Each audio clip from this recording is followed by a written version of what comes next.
If I asked you to classify these objects into groups, how can we classify them?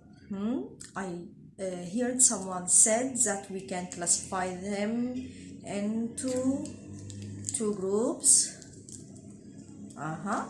So we have two groups.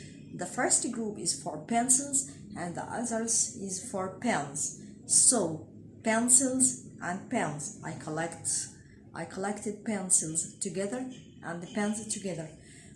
Have you got another way to classify them? Yes, we can classify them according to the color.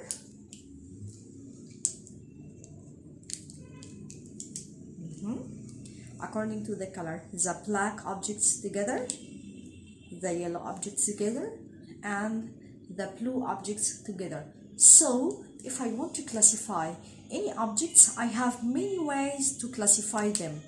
Okay, we will study this year how to classify the living organisms, how to classify them.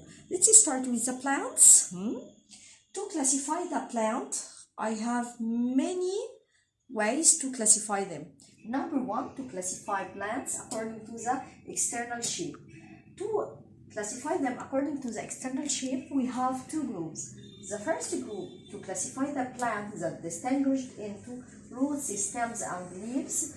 These type of plants have roots, stems, and leaves. The examples for this type of plants: corn, wheat, palm, and camphor. These plants have roots, stems, and leaves. The other type of the plants that can't be distinguished into roots, stems, or leaves. What types of them? Green and brown algae. So this is the first way to classify the plant according to the external shape. The second way to classify the plants is to classify them according to their reproduction. According to their reproduction, we can find that some plants can reproduce by formation spores, and this example is only ferns. It's ferns. Ferns is a type of plant that reproduce by formation spores, and other type of plants that reproduce by forming seeds. And these plants that contain seeds, we have two types. Number one, gymnosperms. Gymnosperms means that these seeds, we found the seeds inside a cone.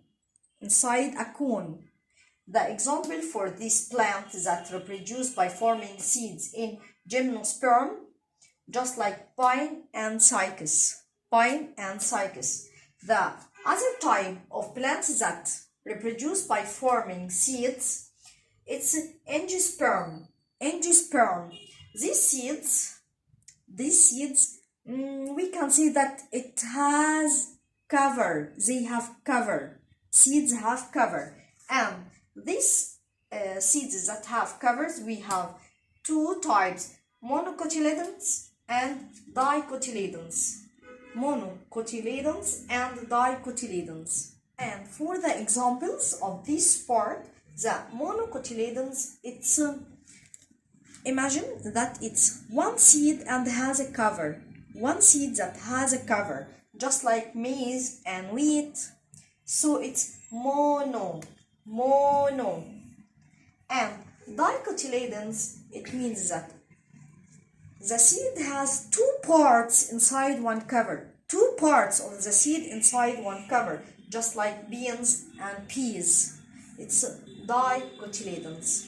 Thank you for watching the video. Goodbye.